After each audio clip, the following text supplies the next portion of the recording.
현재 역대 대통령 사과문들이 나가고 있는데 어느 대통령도 이런 사고가 났으면 김영삼 대통령 이제 성수대교 붕괴 때 3일 후, 서해 페리오 침몰 때는 이제 일주일 9일 후 사과를 했죠. 김대중 대통령은 바로 그 다음날 했습니다. 화성 시랜드 화재 때 엄청난 인명피해가 있었지 않습니까? 네, 김대중 대통령이 바로 다음날 공식 사과를 했고요. 노무현 대통령 거는 대구 지하철 화재 때 3일 후에 머리 숙여 사과한다라고 공식 브리핑을 했습니다. 기자회견 했고, 이명박 대통령 천안함 침몰은 24일 후, 그러니까 3주 후인데 좀 늦은 감이 있지만 군 통수권자인 대통령으로서 아픔을 통감하고 책임을 느낀다고 했습니다. 자, 이런 측면에서 봤을 때 박근혜 대통령은 지금 아직 공식 사과의 멘트는 아니고 그 당시 이제 구조하는데 최선을 다하겠다. 관계자들은 내가 문자 가겠다. 책임지고 물러나야 한다.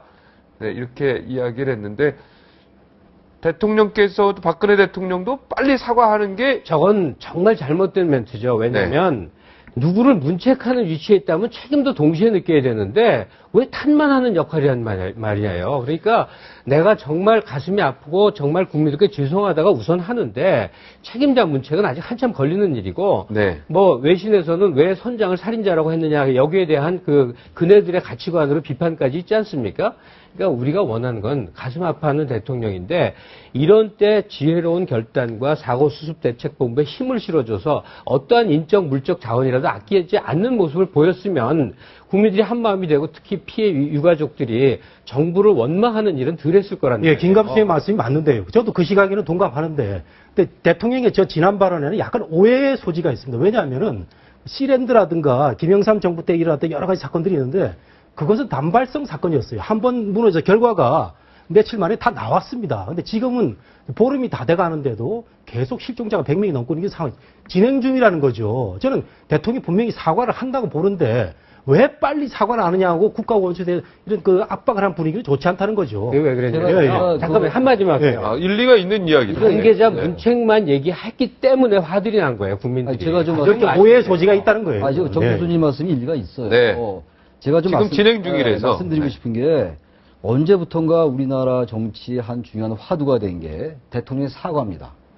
그 지난 대선 과정에서도 그런 얘기가 많았고 후보 시절에 박근혜 후보 시절, 문재인 후보 시절 그때도 있었고요. 그때는 기억합니다만 두 개의 판결, 인혁당 사건에 대해서 사과를 해라 마라. 5.16이 쿠데타냐 아니냐 사과하라 마라 이런 거. 지난해도 마찬가지죠. 기초연금에 대해서 사과하냐 아니냐 해가지고 야당과 여당이 항상 어떤 정책 쟁점의 한 가운데 쟁점 추로 형성되는 게 대통령 사과 여부입니다. 시기고. 지금 정 교수께서 굉장히 좋은 말씀 하셨는데 야당이 너무 대통령의 사과를 압박하는 것처럼 보이면요. 제가 계속 강조하는 건요. 문제의 본질을 자꾸만 논점을 희석시킬 수 있다는 얘기입니다. 저는 문제는 대통령의 사과냐 아니냐는 중요하지 않아요. 지금 여러 대통령들의 시랜드도 나왔고 성수대교 다 나왔습니다만 사과가 다 나왔어요. 물론 그 대통령들이 하루 만에 그리고 사흘 만에 9일 만에 했습니다. 지금 벌써 이명박 대통령 24일 만에 했고 시기적으로 12일가 지났지 않습니까?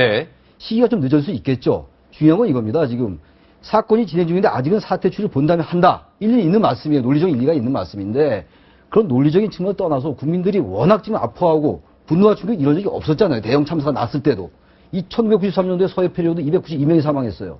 지금과 묻지 않는데 문재인 대통령이 그게 유감 표명이 됐건 사과가 됐건 어쨌든 국민들의 마음을 보듬는 그러한 것들은 시기와 관계없이 사태 결말, 사태 수습은 상당히 많이 걸릴 거예요. 그럼 그때 가서 하실 겁니까? 사과의 여부를 떠나가지고 그런 대통령의 마음을 전달하는 이른바 소통, 그걸 더 강조하는 그런 게 더 중요하다고 보는 거죠. 그러니까 어떤 문책이라는 이야기 할 때 나도 책임을 통감한다 이런 멘트가 하나 들어갔었어야 된다 이런 얘기입니다. 뭐 그런 멘트가 들어가는 건 당연한 거고요. 따뜻하게 보듬는 마음은 아직은 안 나타났죠. 뭐 대통령을 그런 마음이 왜 없으시겠어요? 당연히 있겠죠. 당연히 있으실 거고 사과하실 겁니다. 아니, 사흘 만에 현장에 가가지고 대통령이 직접 그거를 뭐라 그러는 게 피해자 가족들하고 소통한 대통령이 별로 없었어요. 제 기억에 없는데 미국의 조지 부시 대통령이 9.11 테러 때 그 피해자들하고 이렇게 아픔을 나누는 그런 장면이 있었고 제가 보기엔 우리나라 대통령 중에서는 그 박근혜 대통령이 그래도 사흘 만에 그건 맞는 참모들이 말렸다는 거 아니에요? 그렇죠. 그러니까 그 부분은 그 전날 총리가 정경심 교수님 오늘 청와대 접속을 54만 명이나 갑자기 들어가서 막아버린 그 글 혹시 읽어보셨어요? 읽어봤습니다. 그 첫 번째 그 사람이 강조한 얘기가 대통령이 거기 제일 먼저 찾아갈 일이 아니라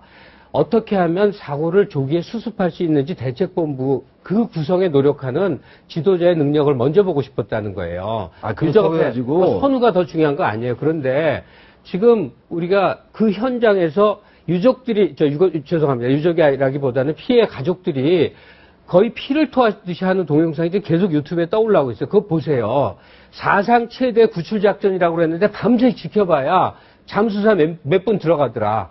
배 한두 척 왔다 갔다 하더라. 대책본부 장관들의 그 실수는 저도 실제로 왜 이런 실질적 구조가 안 저도 이루어지는지 비난받고 피를 문책받아야 토하고 된다고 있어요. 생각을 하는데요. 왜 그럴까요? 대통령에 대해서 이렇게 직격탄을 겨눠가지고 오늘 제목도 잘못된 거 아닙니까? 뭐 하야를 뭐 오늘 했는데 저는 참 언론 자유가 있다는 걸 다시 한번 느꼈는데 제가 50대 언론인 시절 거쳤는데 그때 정말 괴로웠어요. 언론 활동하는 게. 네. 말을 제대로 못하니까요. 기사를 제대로 못 쓰고 방송 못하니까. 근데 오늘 보니까 청와대에서 그 글을 또 삭제를 안 했어요. 이게 국민의 여론이라는 거죠. 50몇만 건이 올라와가지고 울분을 토하고 있다는 걸 전달한 겁니다. 근데 본인이 너무 세게 적었다 싶어요. 본인이 이제 처리를 한 것 같은데 그런 점도 온 국민의 여론을 다 듣고 있다. 이런 점도 봐주셔야 될 것 같아요. 그러니까